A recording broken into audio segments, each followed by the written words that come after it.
In November 2022, the RBL Battleback Centre hosted a new and innovative course which aimed to test the power of comedy to improve mental health, well-being and self-confidence.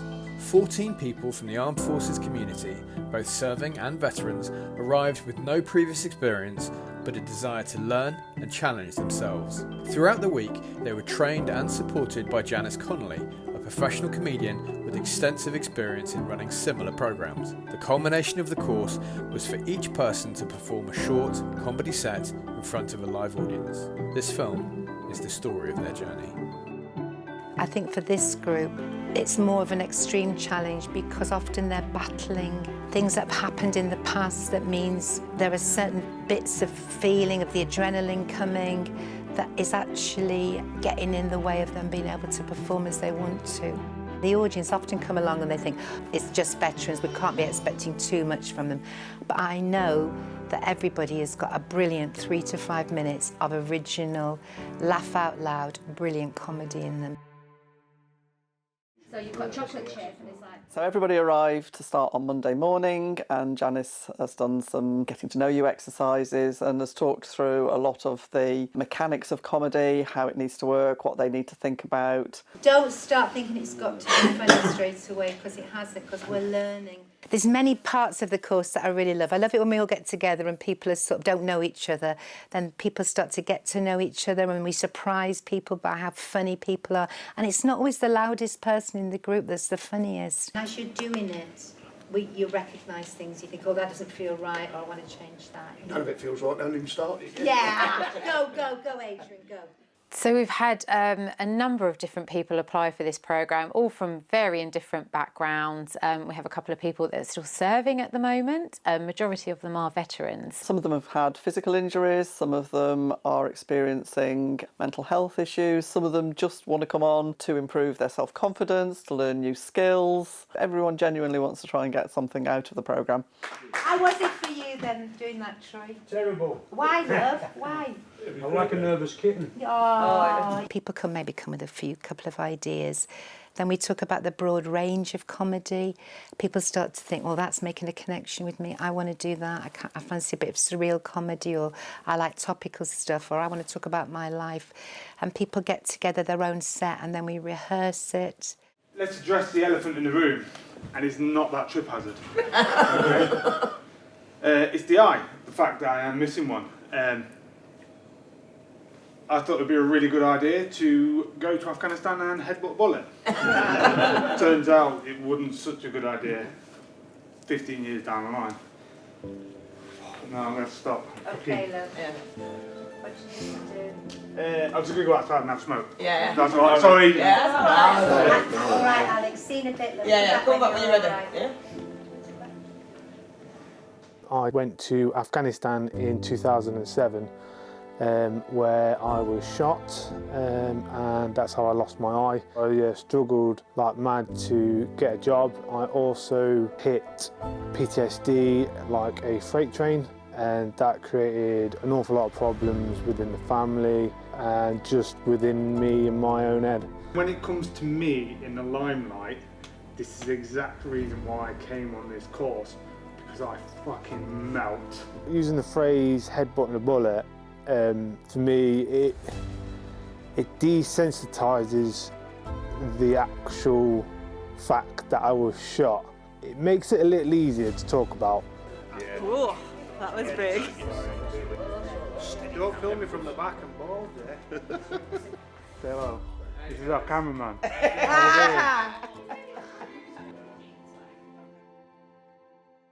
Things that have really struck me as being unique to this group of people are first and foremost how supportive the group is of each other. And when people are going, oh, I'm having a problem remembering my lines, or I'm blanking, there'll always be somebody in the group that goes, that's happened to me, mate, and this is what I've done about it. So the compassion in the group, the sharing of strategies has been unusual and unique, I think. Now, the tics are not ordinarily a problem, but the thing is, I'm still a practising bomb disposal officer, so you can imagine it's quite awkward when I walk up to someone and go, hi, Graham, bomb disposal officer, what have you got for me? So I'm an ex-Royal Navy officer. I was a warfare officer, so that's basically the person that drives the ship. In the early fun part of my career, I was a mine clearance diving officer, which is kind of underwater bomb disposal officer. I served in Iraq. The second thing you should know about me, which is less surprising, is that I've got PTSD. And so tonight, what I want to do is tell you a little bit about what it's really like to live with PTSD. There's plenty to cover here, so strap in. Yeah.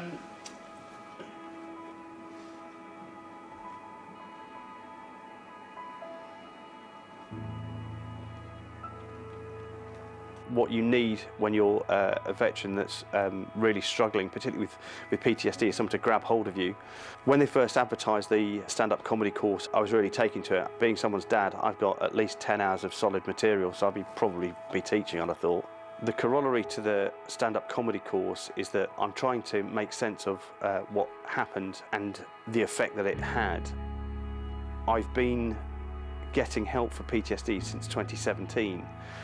And yesterday morning, for the first time, I was able to write down exactly what had happened, why it was significant, and the effect that it had on me. And that is the culmination of 5 years of therapy. And it has been this course that has coalesced that together.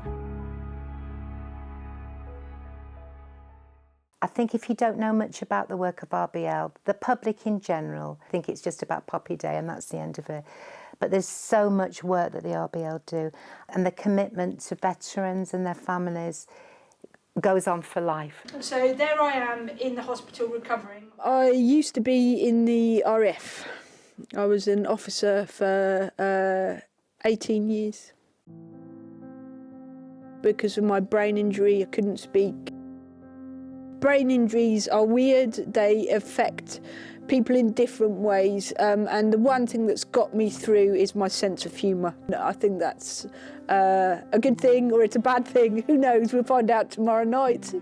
I came here very, very underconfident. I was scared. From walking into the room that we were in, we came together.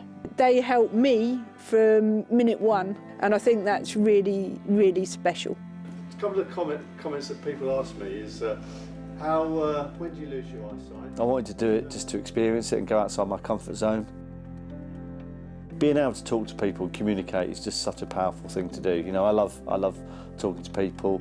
I get my energy from people, but this course is giving you the skills and the confidence to get up on that stage.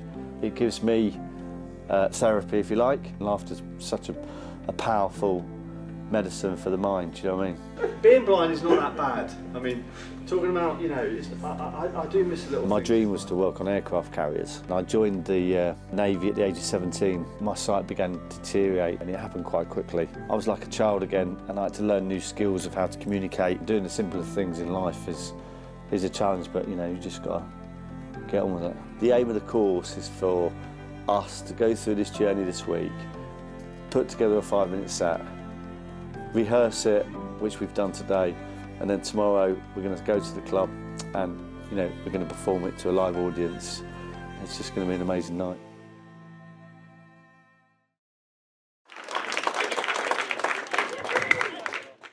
I will walk away from this course with 5 pages of A3 that describe what happened in Iraq and why it left such a lasting mark on my life. That's enough, you know, that's incredible on its own. People think, oh, he can't see, therefore he must be, I can't talk to him about that subject because he'll get upset. That's absolutely rubbish. I get a lot out of people seeing the things that I can do rather than I can't do. I really want to discover new things about myself as I'm transitioning into becoming a veteran from being in the army for so long. It's been really, really powerful for me. Part of my PTSD is I've got quite bad anxiety with public speaking, and with my injury, for me, just building the confidence to get up onto a stage or a platform is what I'm hoping to get away from this. I'm hoping to take away a new group of people that I stay in touch with, and who knows, I may take away a new hobby, who knows. I've always known it would be good, but I don't think I realised how good It's an amazing piece around community, around camaraderie, around giving people confidence and the ability to go out and talk about things. They're all supporting each other so well. You know, people are having a little bit of wobbles. Some people have got physical conditions that mean that they're perhaps struggling with just not always being able to be present. And they're all just looking after each other. It's absolutely wonderful to see, and we're really pleased with how this pilot programme's running.